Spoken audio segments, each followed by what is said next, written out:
With a win today, our Denver Broncos are in the playoffs. And with a loss, our season is probably over. There's a lot at stake here in Week 18 as we are set to host the Las Vegas Raiders. It has certainly been an up and down whirlwind season for us. After starting 5-2, we lost 5 in a row. The season looked over until it wasn't. We've won 4 consecutive games out of the bye week, and we're looking for one more to clinch a playoff spot. We've also got a prospect profile today. We'll be going over the linebackers and defensive backs in this year's draft class. And after that, that means we will have gone over every single position group in this year's draft.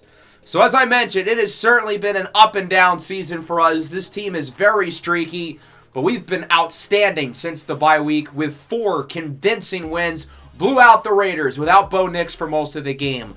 Blew out the Texans, a team who's fighting for a wild card spot with us. Blew out the Dolphins in their house on Sunday Night Football, and then we beat the Panthers last week in a game that was a little more competitive, but one that we were in control of from start to finish. Let's look at the situation for us here, as there's a number of teams who are fighting with us for that 7th seed. If we win, we're in. It's simple. But if we lose, we're going to need some help. I do want to mention the number 6 seed, the Jacksonville Jaguars, who are currently ahead of us. They play against Green Bay. With a win, they clinched the 6th seed. With a loss, we can always pass them. As for the Texans, they had the same record as us, but remember, we beat them just a couple of weeks ago. They also don't have the tiebreaker over Jacksonville, as they got swept. They play against Indy. The Colts have already locked up the division, playing for seeding. If we lose, we're going to need the Colts to win. As for the Chargers, they're a game behind us, but they swept us. That was the first loss during our losing streak, and then the last. Since then, the Chargers haven't won, though. Justin Herbert's been out. He is now healthy. They're playing against the Jets, who have already locked up the 5 seed. So much like the Colts, they're good, but they don't have much to play for. Then there's the Bengals, who are a game behind us. They play Carolina, who we just played last week. I don't know if the Bengals winning would be a bad thing, though, because if they win and the Steelers lose, maybe the Bengals would take the division. Say we finish 9-8 and the Steelers finish 9-8. We beat them in Week 5. We would own the tiebreaker. The Steelers play against the Titans, who are not great, but no slouch by any stretch. But nonetheless, we don't really have to go through any of these scenarios if we just take care of business. The main thing, win the game here against Las Vegas. As of now, we are at the 7th seed. We can get as high as number 6, depending on what happens with Jacksonville, and obviously we could drop quite a bit if we lose, which would not be good. So before we meet the Raiders and get started with this game, let's go over our prospect profile as we talk about the linebackers and defensive backs in this year's class. These 2 position groups are certainly 2 of the stronger areas on our roster, so I'm not going to spend as much time with it today, especially considering we also have studs and duds to go through as well. We're going to go through more of the day 2 and 3 guys once we make it to the draft preview. I do want to start with looking at what we currently have at these spots, and keep in mind we do run a 3-4 scheme, so the outside linebackers are edge rushers for us. And we've got 2 really good ones with Nick Benito and Baron Browning, one of the best duos in the league. B.J. Ojulari, though, is a free agent at the end of the year, and it wouldn't hurt to add more pass rush depth, whether it's a defensive lineman or somebody who's listed as a linebacker. Then inside, this is one of the strong parts of our team.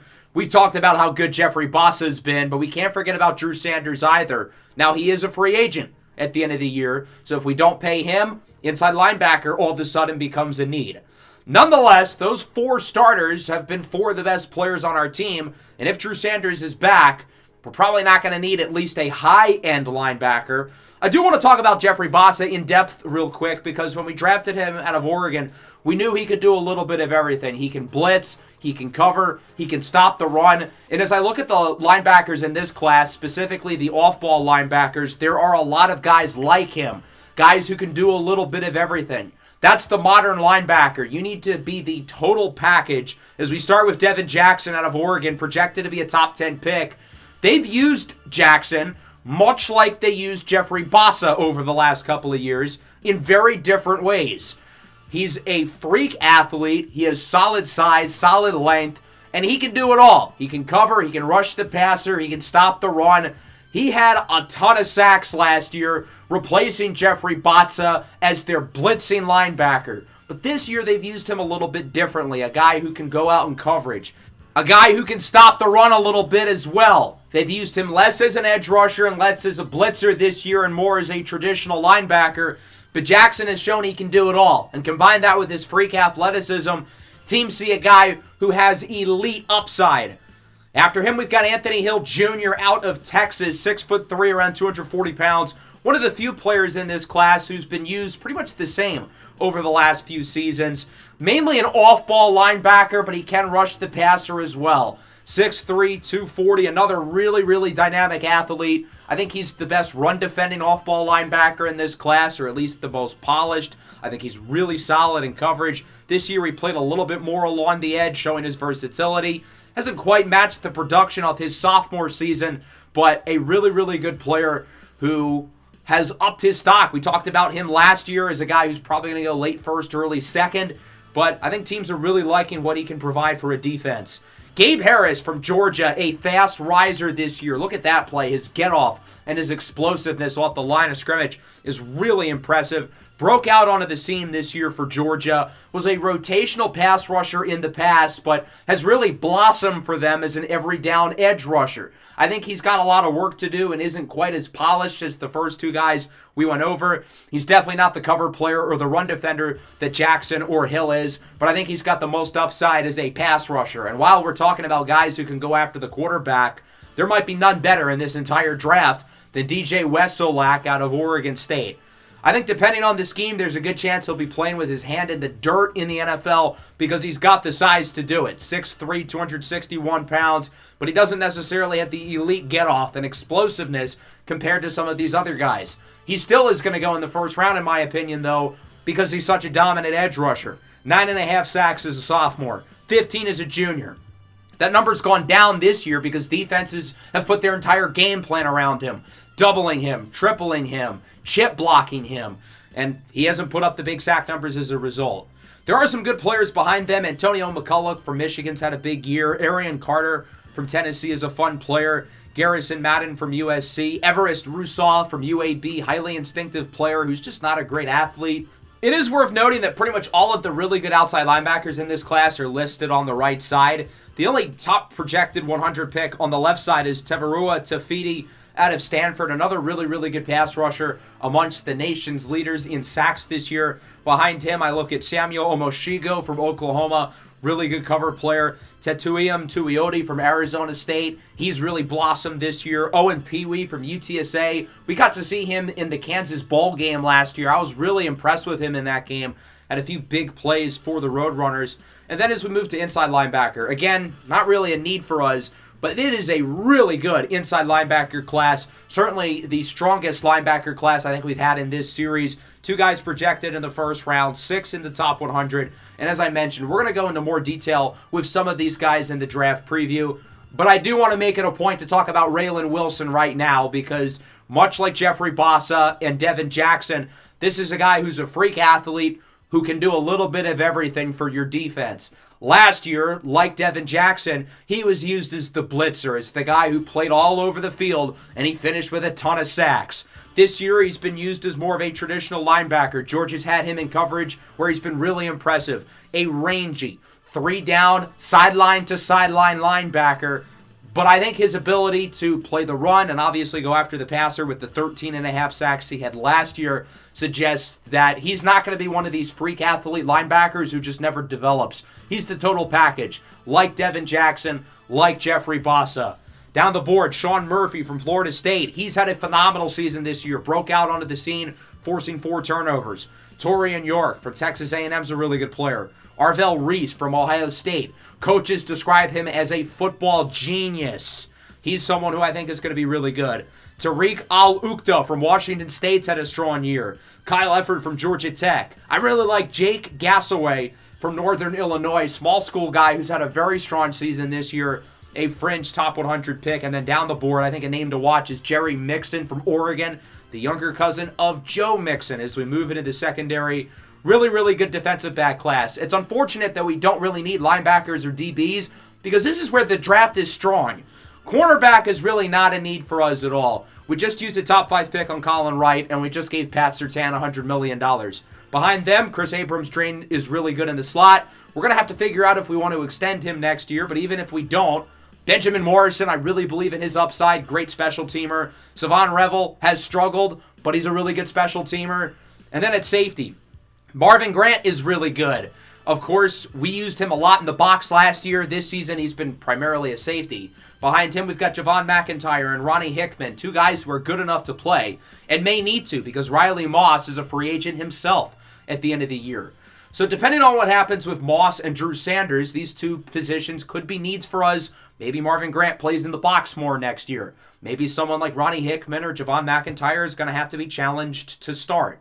It's a really deep cornerback class. I think the gap between the 5th and maybe the 15th best corner in this class is not overly high. But I think the top of the crop have separated themselves. And we'll start with Malik Muhammad from Texas, the top projected defensive prospect in this draft, and someone who certainly will be in the conversation to be the first non-quarterback off the board. This guy is a stud. 6 foot, 191 pounds. He's the total package. Excellent cover ability, excellent ball skills. If we look at all of the highly drafted corners over the last few years, guys like Will Johnson, Travis Hunter, Kobe Bryant, Rock Chalk, Avion Terrell, Colin Wright with our Broncos, those guys were all really good, but I feel like they all had one or two deficiencies in their game. Malik Muhammad doesn't. The one knock on him is he's not quite as explosive of an athlete as some of these other guys, but otherwise, he is a slam dunk, can't miss prospect, and could be a Pro Bowl to all pro level corner right away. For the 30 teams who will not get the opportunity to pick him, there are some good consolation prizes. We'll start with Calvin Simpson Hunt from Ohio State, 6'1", 190, good size and length. Really good zone cover corner. I feel like a lot of the corners in this draft are primarily at their best in man coverage, but for a zone-heavy scheme, I think Calvin Simpson Hunt is the guy to target. Somebody who's played all around the field over the last few years at Ohio State. He's been behind some big-name first-round corners like Denzel Burke and Jermaine Matthews, but he's gotten the chance to shine and has really flourished as the number one corner on that Buckeyes roster this year. After him, we have Daniel Harris from Georgia. Similar story in the sense that he's been behind some really good corners. Guys like Julian Humphrey, Matthew McDoom, and Dalen Everett, who were all drafted this past year. Daniel Harris was a guy who regularly came on the field in nickel and dime packages, but like Simpson Hunt, he became the number one corner and has really, really impressed. He stands at 6'2", 175. You love that he's tall. You love that he's got the long arms and is wiry and rangy, but he is a little bit skinny. I'd love to see him add 10, 15 more pounds. He's going to lose some of his dynamic speed, but it might be worth it to add a little more play strength and think that would help him out against more physical receivers in press coverage. But nonetheless, the combination of size and speed really is going to entice teams, and I could certainly see him going in the top 20 picks, especially depending on what he weighs in at the combine. Christian Gray from Notre Dame, a guy who can play on the inside and the out for Notre Dame. A big reason why the Fighting Irish defense has been very strong this year. Good in man coverage, good in zone coverage. I mean, he truly checks off all the boxes, and I'm really excited to watch him in the upcoming college football playoff matchups. Notre Dame plays against Michigan in the second round, a rematch of the Big Ten title game. 4 interceptions this year. The ball skills really improved, while the cover ability also got better. Behind him, you've got the duo from Indiana, Jamari Sharp and D'Angelo Pons, two of the best ball hawks in the country. Bo Masco from Rutgers, he's a really fun player. From Tennessee, Jermod McCoy. I really like Smith Snowden from Utah. He's been on my radar for a few years and has really developed nicely. Behind him, you've got Jalen Braxton from Ohio State. Dante Balfour, small school guy from Charlotte. We'll get to see him in the playoffs. Jakeem Jackson from Florida. He was really good in the first round of the playoffs against Maryland. Jaden Marshall from UCLA, one of the most talented corners here. The production's been a little inconsistent, though. I thought with him returning to school last year, he could have upped his stock, but he hasn't really done so. That'll bring us over to safety. Like the cornerback position, it is pretty top-heavy, but I wouldn't call it particularly deep. We do have two guys here who are going to go in the first round and pretty high in round 1 at that. We'll start with Dylan Thieneman out of Purdue, who I think could go in the top 10. He may not be Caleb Downs, who ended up being the 3rd pick last year to the Titans, but he's pretty damn close. I can't think of many safety prospects in the last 10 to 15 years that are better than Thieneman. He does everything you look for as a safety. As a free safety, you can trust him as your rangy center fielder in single high safety sets. You can put him in the box, blitzing as a linebacker, making plays as a pass rusher or a run defender. You can put him in the nickel. You can trust him in man coverage against slot receivers. I mean, there's not a weakness in his game, and you combine that with good size, good athleticism, good intangibles. There's no negatives about Dylan Thieneman. He's one of the highest floor players in the class. I think he's got a really high ceiling as well, and he will go in the top 10. Behind him, Khalil Barnes from Clemson. He's played in a lot of big games. He's made a lot of big plays, including an interception in the first round of the playoffs against Dante Moore in Oregon. Kamari Ramsey from USC. He's a really good player. I'm intrigued by the Georgia guys, Ja'Cory Thomas and Jonel Aguero. Neither of them have quite lived up to their upside, but are both talented, projected to go in the 7th round. And then at strong safety, Peyton Bowen from Oklahoma, former 5-star recruit who's really developed nicely. Another guy, like Dylan Thieneman, who's been used in so many different ways for the Oklahoma defense, whether that's as a cover safety, in single high sets, roaming the deep area of the field. He plays a ton of snaps in the nickel. That's where he's gotten a majority of his 6 interceptions over the last 2 years. He can also play in the box. He can also stop the run. So like Thieneman, I think we're looking at a top probably 20 pick at the worst. Behind him, Brendan Jordan from Texas Tech, Ryan Yates from TCU, really good athlete, Zion Branch from USC, the twin brother of receiver Zachariah Branch. And with that, we've gone through the entire draft class. We're going to be adding and I guess taking some guys out once we get through the offseason in the Kansas Dynasty to see who else declares and who else decides to return to school. But with that, we get set for our matchup here against the Las Vegas Raiders. The Raiders are 6-10, but we know these guys are no slouch. Now, we took care of business when we saw them back in Week 14, the game that started our win streak. But the Raiders have given us some challenges in this series, and obviously we're quite familiar with the 2 gentlemen they have in the backfield. It's been an up and down first 2 seasons for Jalen Daniels, but I think he's made some strides as this year has gone along. And in the 3 games that we've played against Daniels in the NFL, I've been impressed with him in all 3. Devin Neal, meanwhile, 94 overall. He is very good. The skill position guys on this team are also really good. Devontae Smith, Jacoby Myers, Jaden Higgins, Brock Bowers, who has owned us throughout his career. Defensively, Max Crosby. He was shut down by Francis Mauigoa in Week 14. I would not expect that to be the case again. The Raiders, though, do have a lot of injuries. Guys like Tyree Wilson, Miles Hinton, Jalen Warren, all out, whereas we only have 2 players hurt. Marvin Mims and Cameron Hayward, that is it. Our team is very healthy right now. One more order of business before we hop into this game. We do have some storylines to go over. Checking in, I noticed that a lot of experts are saying you promised to give your young player a chance to start, and you didn't. He's referring to Rivaldo Fairweather. We promised him some catches. I used him a little more in the offense, but it didn't happen, and our team is going to lose morale, which is stupid because we've been winning all these games. But okay. As for Garrett Nussmeier, he has developed quite a bit from sitting and not having to play. 40,000 XP. Goddamn, that is a lot. Apparently, we were lied to because he only has 3 skill points and 17,000 XP points, which is still nice, but I would have preferred 40,000 XP. That would have given us like 6 or 7. I think we're going to put 2 into field general because in the case that we do need him to play, I just want him to be the point guard who can spread the ball around and be consistent, like the last time we saw the Raiders. But I'm going to put 1 in improviser. You never know. We might need some big plays like we got in that game in Week 14 against the Raiders. So let's get this show on the road. Playoff spot on the line. We've been in this spot before. I look at last season, Week 18 against the Colts. It was a little bit more climactic for Indianapolis because that game was a win and in, lose and out for both us in Indianapolis. Obviously, we ended up winning it. Here, the Raiders don't have as much to play for, but still, I imagine they want to spoil our fun and not let us get back to the postseason. So with that, Week 18 is underway. A playoff spot on the line for the Broncos. Win it in, lose, and we're probably out, barring some miracle involving the Texans and the Chargers and probably the Bengals or the Steelers, all losing. So we'll take a look at Jalen Daniels, who, again, I think has shown some strides over the last 7 or 8 weeks. The Raiders started the year off 0-5, but since then they've been very respectable, over 500 in their last 11 games. 3rd and 1, Devin Neal to the outside. He loses a yard. Riley Moss walked so Cooper DeJean could run. We also moved Riley Moss back to safety, which is kind of counterintuitive, but whatever, not the point. Denver gets the stop, gets it here on offense. Nix rolls out on the run, floats it up for the rookie. Chris Brazzell II. to the 35-yard line. Nix fired up after that play. Now over 4,000 passing yards on the year for the third-year signal caller out of the University of Oregon.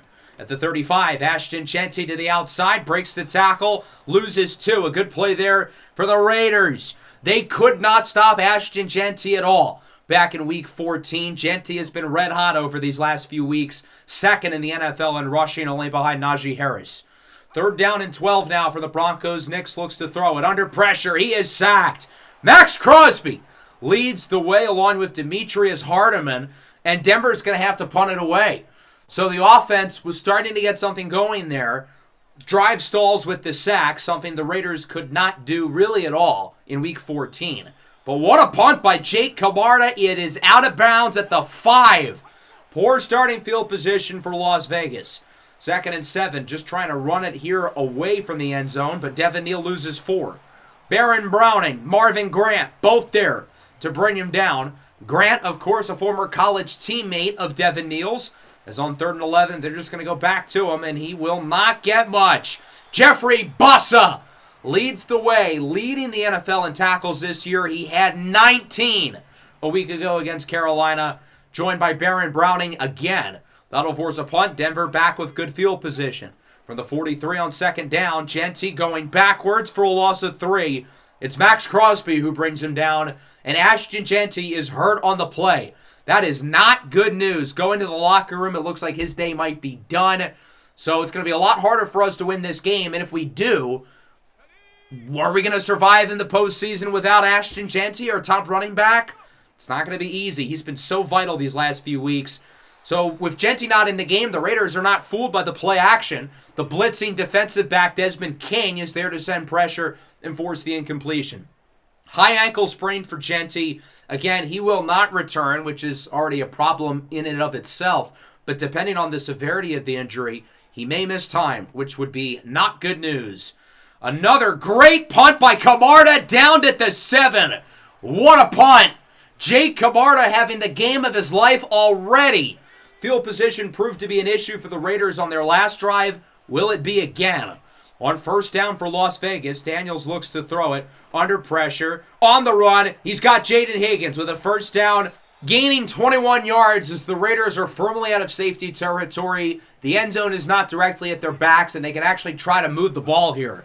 2nd and 10. Play action. Daniels on the run. He's got his man, Brock Bowers. The ultra-talented tight end brings it past the 50 to the 46. Chased behind by Nick Benito. I don't really know why he was in coverage there, but okay. 2nd and 18 after a holding call. Another play action. Daniels up the middle. It's caught! Jacoby Myers climbs the ladder. He mosses Riley Moss. That's fitting. And that'll wrap up the first quarter. Scoreless here in Denver. A defensive battle to start, but the Raiders are moving it nicely. They started with the ball at the 7. Now they've got it in the red zone. Denver's defense has been fantastic in the red area over this last month. A big reason why we haven't allowed high-scoring games is because of our constant red zone stops. 3rd and 1, play action. Daniels has his man for a 1st down. That is Joe Stuffle, the tight end. The Raiders really tried to get the run game going in the first quarter. 9 carries for Devin Neal. He only had 27 yards. The Raiders were at their best throwing the ball, though. Daniels has been good early, but he misfires on 3rd and goal. The receiver was open, but Denver ends up getting the stop, and that'll bring out the field goal unit.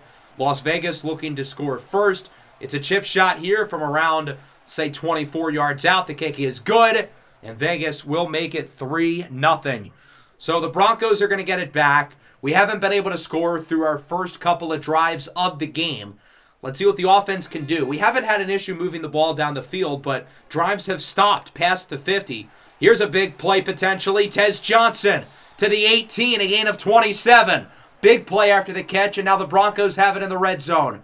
We've been equally great on offense in the red area, but we are looking at a 3rd and 12. Nix up the middle. Franklin's got it, and he's in! Touchdown! Bo Nix to Troy Franklin, a 20-yard score, and the Broncos take the lead. First touchdown of the game, a really nice throw there by Nix. He was patient, had Franklin open up the middle. Denver now leads 7-3. Raiders back with it under 4.5 to go in the second quarter. 3rd and 6, Daniels fires on the out route for Brock Bowers. who gets it to the 46-yard line. As I mentioned going into this game, we have never had an answer for Brock Bowers. He consistently dominates against us. 3rd and 8, Daniels under pressure. He is sacked on the play. That was Mykel Williams who leads the way, joined by Jeffrey Bossa, half a sack each. Baron Browning sending pressure as well. We need Mykel Williams to step up. That is his first sack since week 7. As the Broncos get it back. 3rd and 7. Nix launches it downfield and is caught! Chris Brazzell to the 30. What a catch by the rookie, keeping the feet in bounds. And what a dime by Bo Nix, placing it in the bucket. I want to see the deep ball become more of a part of Bo Nix's game. He hasn't consistently been accurate looking down the field. The booth is going to review it, but from what we saw in that replay, I think he got both feet in bounds, and this play should stand. Let's take another look at this beauty, though, and as you can see, 1, 2. I think he is in. However, as you'll see here, the booth decided to reverse it. It's incomplete, and we've got to punt the ball. Wow, I am surprised by that. So I wanted to take another look here at the replay, and I think he got them both in. Do you guys see some green? I do. As we take a look at from this angle, yeah, he is inbounds. That's a bad call by the officials, and it's a little bit weird because they reviewed it and then reversed it. If it's too close to call, normally the call on the field stands. I don't know what they saw in the review to change that, other than maybe some dollar bills from Jalen Daniels as he sends it up the middle for Brock Bowers, who brings it to the 45. Vegas calls a timeout. Minute and a half to go here in the first half. Denver's defense has been strong today, looking to keep that going. But here's Devin Neal wide open. 10, 5, one man to beat. Marvin Grant catches him up. Jayhawk on Jayhawk crime. But Drew Sanders got cooked on that play. Devin Neal was wide open on the wheel route. And the Broncos, not the Raiders, are going to use the timeout. I decided to call time there because now that the Raiders have it on the goal line, we are playing against the clock, and I want to make sure we have time with the ball. 1st and goal, Daniels, end zone, touchdown! Jaden Higgins with the score, and the Raiders lead 10-7. Let's go back to the booth review on the catch by Brazzell. If that call rightfully stands, we would have the lead and potentially be up by multiple possessions, depending on what happened at the end of that drive. But the Raiders get a lucky break. They take full advantage and are now up by 3. Big drive here for the offense with 1:16 left to go in the second quarter. We do start the ball in the second half, so a nice little 2-for-1 here. At the 31, Nix under pressure, hit as he throws. He's got Brazzell again with a little Brazzell dazzle. The rookie from Tennessee has had some huge catches so far. Now a 3rd and 10 from the 47. Nix looks to throw it under pressure. Quick throw incomplete at the back of Trayvon Merrick. So the Raiders get the stop, and they'll get it back here with 2 timeouts and 34 seconds, looking for one more possession. Daniels calls for motion here on 1st down. He looks to throw it. The Raiders do plan to be aggressive here as Bowers gets by Bossa, breaks the tackle from Riley Moss, and is tracked down by Jonathan Cooper at the 39. The Raiders call their second timeout. So following play, under 30 to go. Here is Daniels. Fakes the first sack. Fakes the second and throws it away. We got to bring him down. We sent the pressure, but Daniels throwing it away gives them an extra 10 yards and, more importantly, stops the clock. 2nd and 10. This time he's wrapped up. It's Mykel Williams again. Williams has been banged up. He also just hasn't really played all that well this year. But he has had a really strong first half with a sack and a half. Raiders are going to run the ball on 3rd down. I don't know why they called the timeout after the sack to begin with, as Neal is wrapped up by Jeffrey Bossa. And that'll do it for the first half. We've got a good one so far. A 10-7 lead for the Raiders. Should they be up?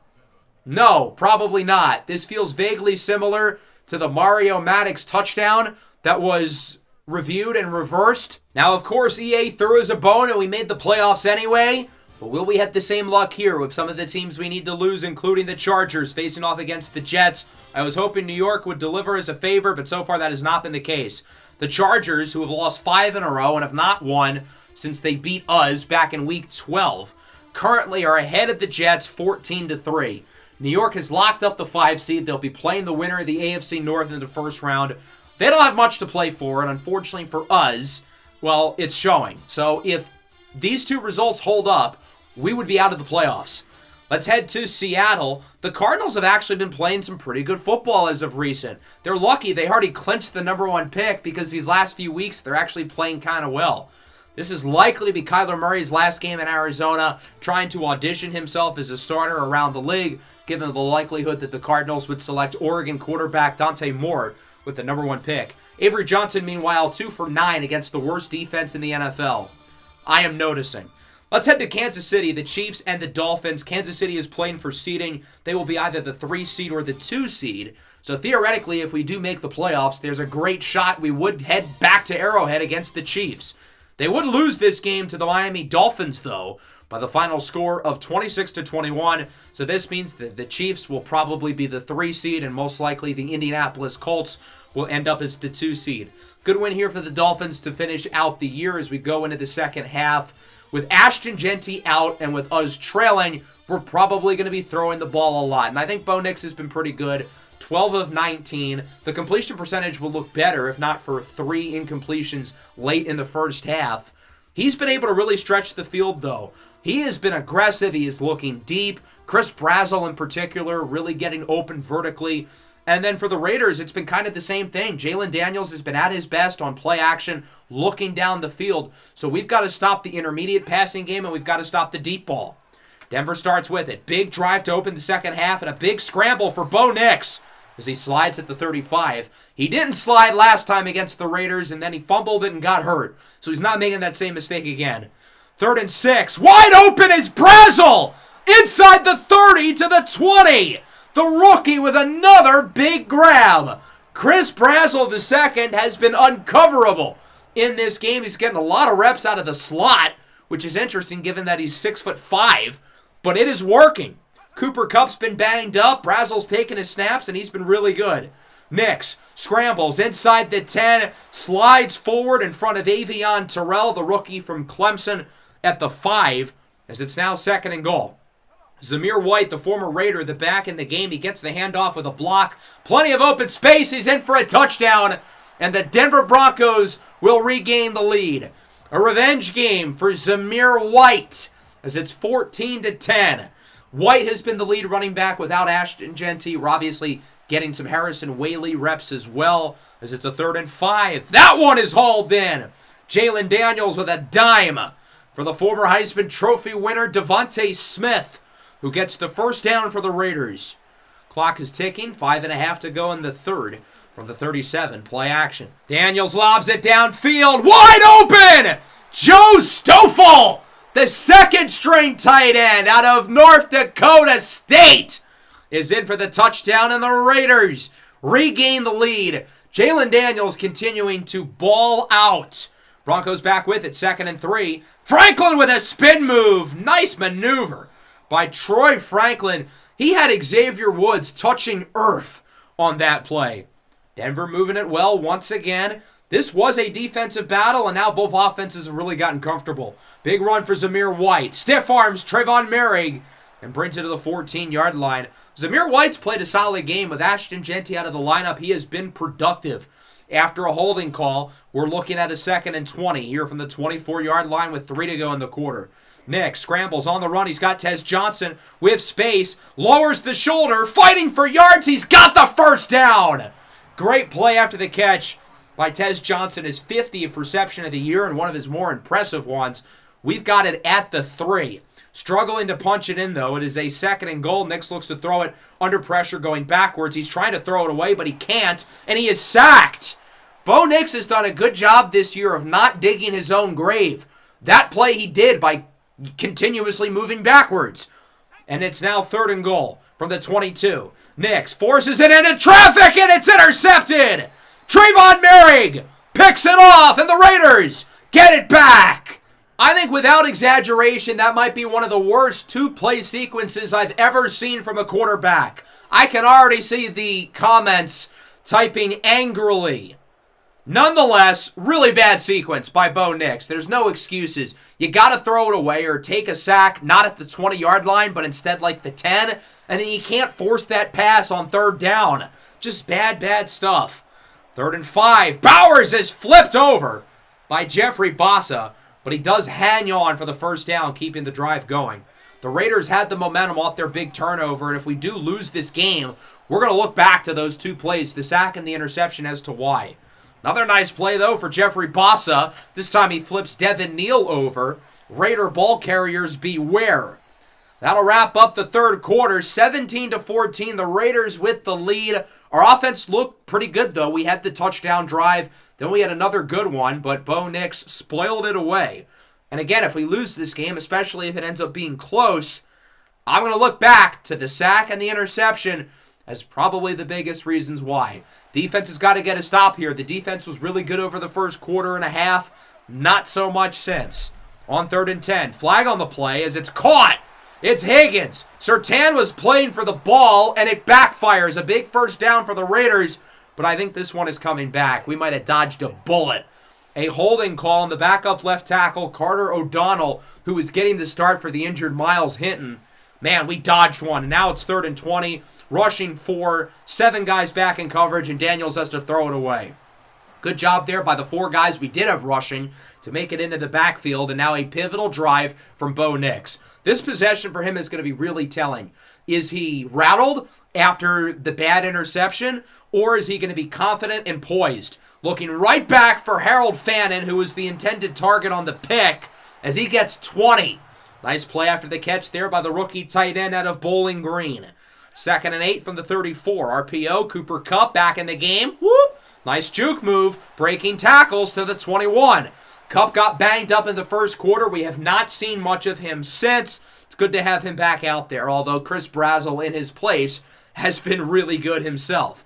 Following play, Nix, it looks like slants, has Kupp open, touchdown! Somersaults into the end zone, and the Broncos take the lead. Cooper Kupp, the old man, still got it with his biggest touchdown of the season. Denver back ahead. Good throw there by Nix. He looked poised and confident on that possession, giving his receivers chances to make plays after the catch. That's exactly what I wanted to see there. 3rd and 1, play action. Denver doesn't bite. Nick Benito and Jeffrey Bossa bring him down. Benito doing what he does. Jeffrey Bossa flying around the field in the second half, per usual. What a great start to the fourth quarter for us as we'll get it back with 6:25 up by 4, trying to shake some clock off and hopefully add to this lead. From the 31, Nix has it dropped by Troy Franklin. I mean, that was right in his hands. That's completely on Franklin. You got to make that catch. And now we're looking at a 3rd and 2 with under 5 minutes to go. Nix looks to throw it. He'll go right back to Franklin, who redeems himself. Good on Bo for trusting his receiver to make a play there after a big mistake, as Troy Franklin gets redemption, and we're going to continue to chew this clock. From the 49, Nix looks to throw it, has an open man. It's Cooper Kupp with blocks. He knows he has to stay in bounds, and he gets it to the 33. Normally, I would go to the outside, try to go out of bounds, but we have clock to chew here. 3:22 to go, 2nd and 5. It's going to be a pitch to the outside. Zamir White gets a nice block from Estime with a first down. Got to stay in. Good job as he brings it to the 14. We really have not ran the ball that much since Genty got hurt, but I give Zamir White credit. He's been pretty solid in place of Genty, as that brings us to the 2-minute warning. We've chewed over 4 minutes of clock on this possession. We've got 2 minutes to go. I think a touchdown or even a first down really puts us in a good spot. It is a 3rd and 5 up the middle. Zamir White dancing around as he gets a yard or two. We've got a flag. I think it's going to be on the offensive line, and I imagine the Raiders are going to decline it, as it is a holding call against Rasheed Walker playing left guard. The Raiders will decline it. That'll bring out the field goal unit. 26-yard try here for Will Big Nuts Lutz is right down the middle. 24-17. We are in position to get a playoff spot, and it comes down to the defense. The heart, soul, and identity of our football team. The only man who can stop us from getting a playoff spot is our old friend Jalen Daniels. We have done a much better job in the second half of sending pressure. That's why the Raiders' offense, particularly through the air, has not been as effective. Overall, though, Jalen Daniels, when he's had time to throw it, has been really good. Up the middle, Devontae Smith. Quick first down to the 37, wrapped up by Benjamin Morrison. After a gain of 8, the Raiders would use a timeout. 2nd and 2 at the 46. Daniels calls for motion as he will eventually snap it. Looking to throw it. Hale goes short, and Devin Neal does not get it. Looked like he was going to. A nice tackle by Drew Sanders. Now it's a 3rd and inches. 1 minute to go. Daniels looks to throw it under some pressure up the middle. That's a first down, hauled in by Jaden Higgins. But they've got to keep things moving. Time is of the essence. 40 seconds left. Daniels goes short. He's got to start stretching the field. Devontae Smith gets 4, and unfortunately, Michael Williams is hurt. He's had a really good game, which sucks. We certainly don't want him out for the playoffs, and this hurts our chances of winning this game because we had to call a timeout. That stops the clock. That's a big deal. 2nd and 6. Daniels under pressure, wisely throws it away. The last thing he needed to do there was take the sack and probably force the Raiders to burn their last timeout. Now it's a 3rd and 6, 2 plays away. Daniels looking to throw it under pressure, and he's brought down! Baron Browning with the sack! The Raiders are going to call a timeout as it is a 4th and 15. Even though Nick Benito has put up the big numbers, Baron Browning's been our most consistent pass rusher this year, and he gets the biggest sack of the season. 4th and 15. If we get a stop, we are going to the playoffs. This is it. Denver's going to rush just 3. Benito with pressure. Daniels lobs it up. It's incomplete. Riley Moss breaks up the pass, and the Denver Broncos are going back to the playoffs for a 2nd straight season. What a miraculous run this regular season has been for the Denver Broncos. We were a dead man walking just 5 weeks ago. Going into the bye week, 5 and 7. I think we were as low as the 15th or 14th seed in the AFC. All hope was lost. The season was over. Simeon Bonnet and his coordinators were on the hot seat. Talk about Bo Nix being replaced. But the Broncos, off of the bye week, win 5 games in a row and will sneak into the playoffs as a wild card. If there's one word to describe this team over the last 2 years, it is streaky. Early in Season 2, we struggled, but then we rattled off that huge win streak going into the playoffs. This year, we start off strong, 5 and 2. It looked like we were back. Then we lose 5 in a row, and it looks like the sky is falling. But then we win 5 in a row, somehow, some way. I don't know what was said during the bye week, but this team didn't quit. This ended up being a really good game, the most competitive of our 5-game win streak, and we saw some high-level quarterback play. Jalen Daniels was fantastic, as was Bo Nix, with the exception of the 2-play sequence in the red zone in the 3rd quarter. That was horrible. But otherwise, I thought Bo had a really good game. Zamir White did well in place of Genty, while Devin Neal was held in check. Through the air, a lot of guys stood out. Bowers, Stoffel, Devin Neal, and then for us, Cooper Kupp with some huge plays in the 4th quarter. Troy Franklin, Tez Johnson, Chris Brazzell, all playing really well. The offensive line wasn't perfect, but wasn't bad. Andrew Thomas being the worst of the bunch again. And then defensively, we got stops when we needed to. Jeffrey Bossa flying around the field again. 3 more TFLs. Michael Williams had his best game of the year, maybe. Nick Benito with the big pressure at the end of the game. Baron Browning with the big sack. Coverage did what they could. We do have a new injury, though. Broken ribs for Michael Williams. And this is unfortunate. Even though it's been a disappointing season for him, we need him on the field. He had, again, one of his best games of the year. A sack and a half. His first sack since week 7. It really seemed like he was starting to get comfortable again after being banged up for much of the year. The good news, though, is that Cameron Hayward is coming back, so he'll replace him on the defensive line. And no Ashton Genty. So the talented running back will be good to go for the wild card round, which is huge news. I'm going to simulate the week. I'm not going to tell you guys the results around the NFL. We're not going to find out right now who we're playing in the wild card round. But we do have to go through stud and dud of the year real quick. I'm going to do a more comprehensive deep dive at the stats at the end of this season. But as we look at our stud and dud candidates, keep in mind it is an expectations-based award. Not necessarily the 3 best and 3 worst players on the roster, but guys who stepped up in the face of adversity or played far better than we could have expected. And obviously the opposite. Guys who severely underperformed. Guys who were tasked with a big responsibility and did not meet the moment. So our first stud of the year candidate, to the surprise of absolutely nobody, will be Jeffrey Bossa. Arguably the best linebacker in the NFL this year. Total package. Great in coverage. Great in run support. Great as a blitzer. Now, interestingly, Bossa played around double the amount of snaps as he did last year. What I noticed is that he only had doubled the amount of tackles. He barely had more TFLs and had less sacks. So he was clearly better than I had remembered from last year. The flashes were clearly there a season ago. And, well, obviously he exploded this year, led the NFL in tackles, over 20 TFLs. I mean, he was so good. It was easy to see his impact on this defense. For the second spot, I'm going to go with Baron Browning. The numbers weren't necessarily gigantic, but as I've talked about with him throughout the year, his impact has been so important. He missed probably 3 to 4 games worth of snaps. He got injured in the Jets game, so he would have missed 2 weeks after that. He missed part of the Rams game as well. And of the 4 games he missed significant time in, the pass rush was non-existent in 3 of them. With the exception of the game in Las Vegas, we could not rush the quarterback without him. And not to mention, he had 9.5 sacks this year and has played really well down the stretch, averaging 2 TFLs per game during our win streak. Nick Benito put up the bigger numbers, but he was more inconsistent. He had most of his sacks in 4 games. Now, Benito has played well down the stretch. I'm confident in him going into the playoffs. He wasn't bad by any stretch. But I think Baron Browning was better, even if the numbers don't show it.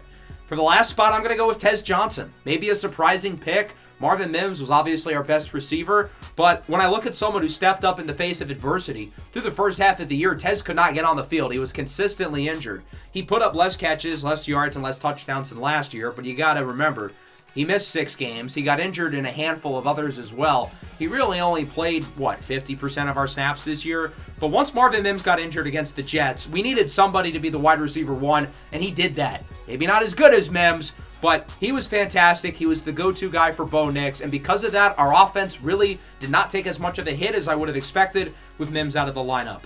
As for the duds of the year, we are going to start with Andrew Thomas. No surprise here. We traded him for a first-round pick, and he has not been good. I will point out that during our 5-game win streak, the offensive line has been at his best, largely because he has rarely been on the field. He missed time in Week 10. He got injured in Week 15. He was banged up in Week 14. He missed Week 16. Those were amongst our best games on the offensive line when he was not there. There's no way around it. That was a disastrous trade, and we're hoping it'll get better next year. For the second spot, I'm going to go with Troy Franklin, and this one hurts me a little bit. Franklin did have a good game today, had the touchdown, had the big spin move in the second half. But for a guy who started all 17 games and was regularly on the field, I give him credit. Unlike most of our other receivers, he was healthy. But he just has never really been consistent for us in all 3 seasons. It's no secret he's a talented player, but I haven't really seen those moments of him where he takes over the game.